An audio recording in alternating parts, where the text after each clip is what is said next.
Okay. I know that, sir. Let me continue. I understand well a husband's tenderness may drive him to extravagance in defense of his wife. Are you certain in your conscience, mister, that your evidence is the truth?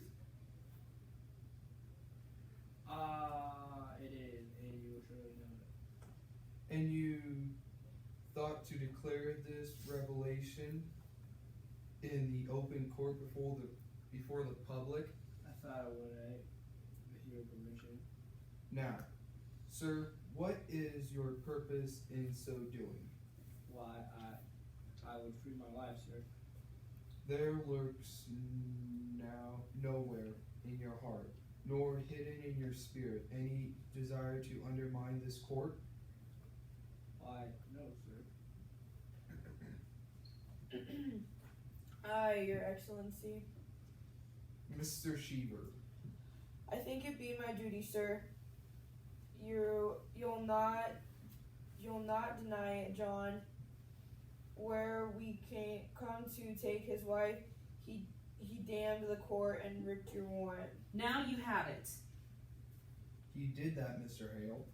Aye, he did. It were a temper, sir. I knew not what I did. Mr. Proctor. Hey, sir. Have you ever seen the devil? No, sir. You are in all respects a gospel Christian. I am, sir. Such a Christian that will come to church but once in a month. Now, come to church? Not come to church? I have no love for Mr. Paris. It is no secret, but God I surely love. He plow on Sunday, sir. Plow on Sunday? I think it be evidence, John. I am an official of the court. I could not keep it. I have once or twice plowed on Sunday. I have three children, sir, and until last year when I didn't give birth.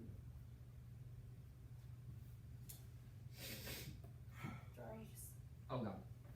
You'll find other Christians that do plow on Sunday if the truth be known. Your Honor, I cannot think you may judge the man on such evidence. I judge nothing. Pause. He keeps watching Proctor, who tries to meet his gaze. I tell you straight, mister. I have seen marvels in this court. I have seen people choked before my eyes by spirits. I have seen them struck by pins and slashed by daggers. I have until this moment not the slightest reason to suspect that the children may be deceiving me. Do you understand my meaning? Excellency, does it not strike upon you that so many of these women have lived so long with such outright reputation and... Do you read the gospel, Mr. Proctor? I read the gospel. I think not. Or you should surely know that Cain were an upright man, and yet he did kill Abel. Hey, God tells us that. But who tells us Rebecca murdered 7 babies by sending out her spirit on them? It is the children only, and this one will swear she lied to you. Danforth considers, then beckons Hawthorne to him. Hawthorne leans in, and he speaks in his ear. Hawthorne nods. Aye, she's the one. Mr. Proctor, this morning your wife sent me a claim in which she states that she is pregnant now. My wife pregnant? There be no sign of it. We have examined her body. But if she say is pregnant, then she must be. The woman will never lie, Mr. Danforth. And this is a shocking revelation She will not? that Mrs. Proctor is pregnant. Did she mention anything about that the other day when she was having her heart-to-heart with her husband? No. Did we get any indication that their relationship led to No. Nope. Negative. baby making? Nope. No.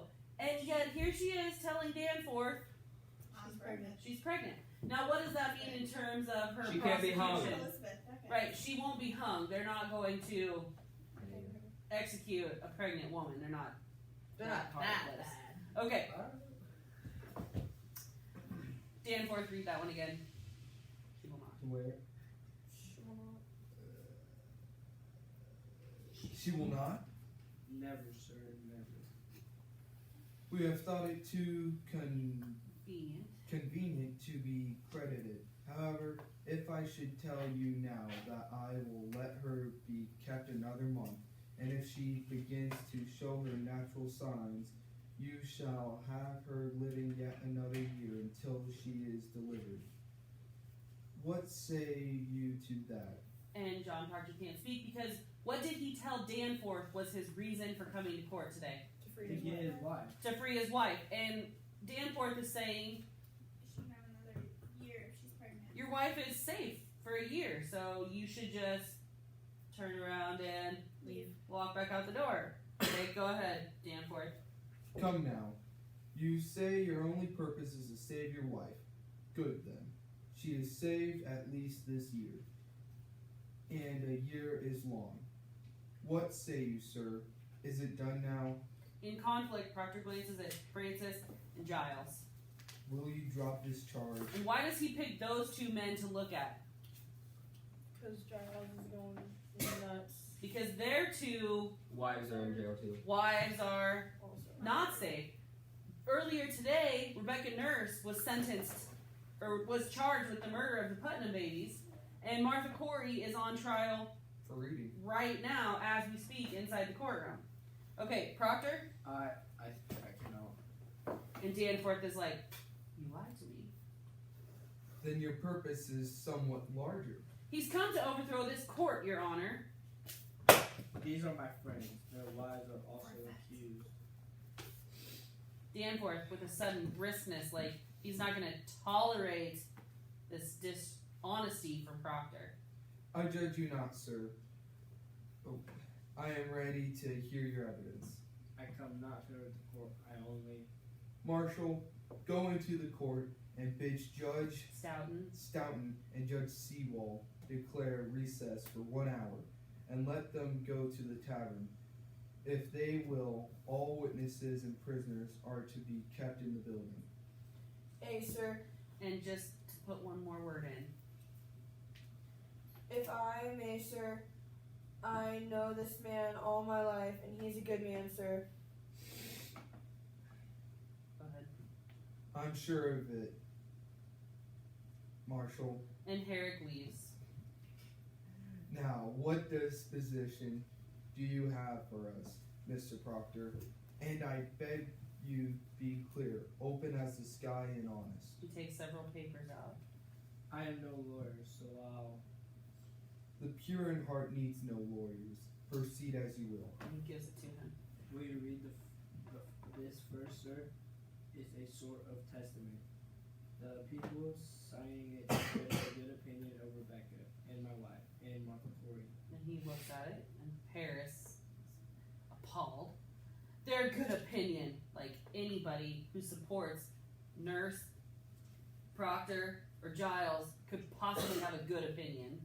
And Danforth keeps reading.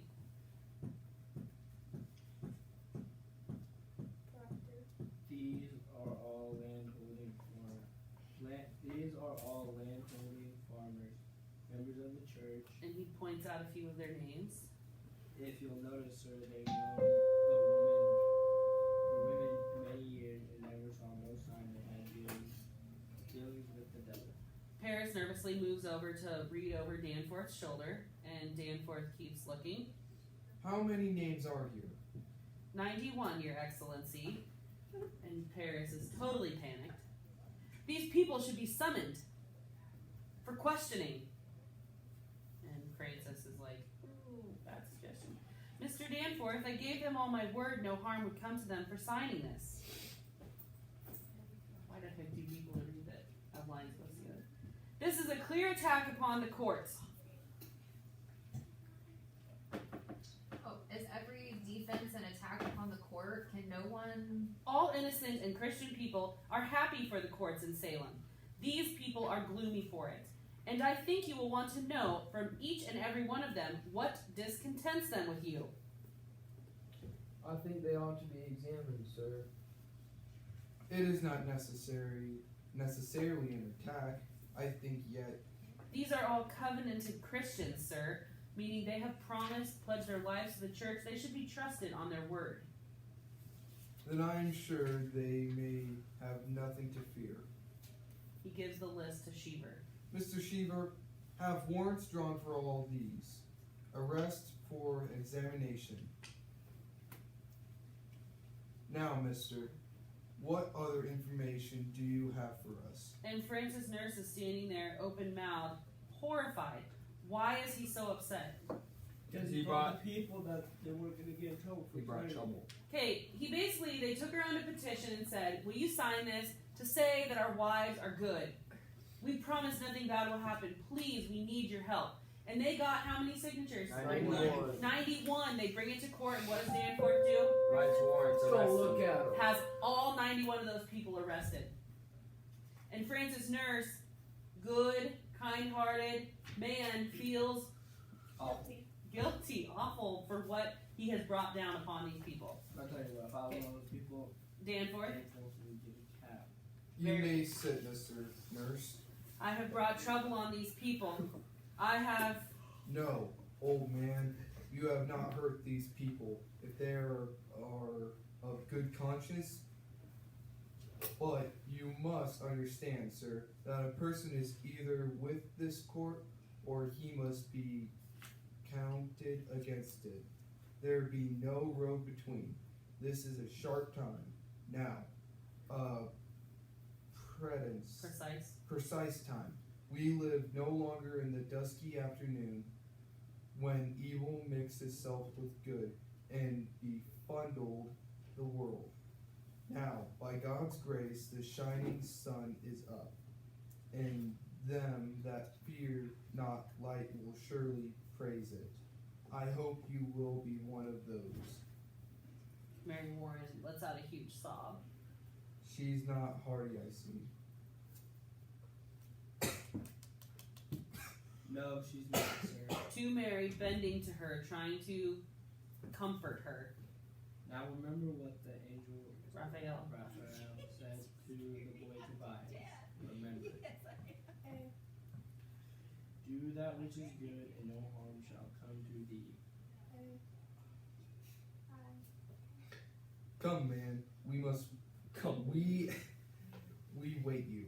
And the marshal returns and stands at the door to protect it. And they proceed with the next piece of paper, but we shall stop there because it is... Why? It's just John, my deposition, get in know. line.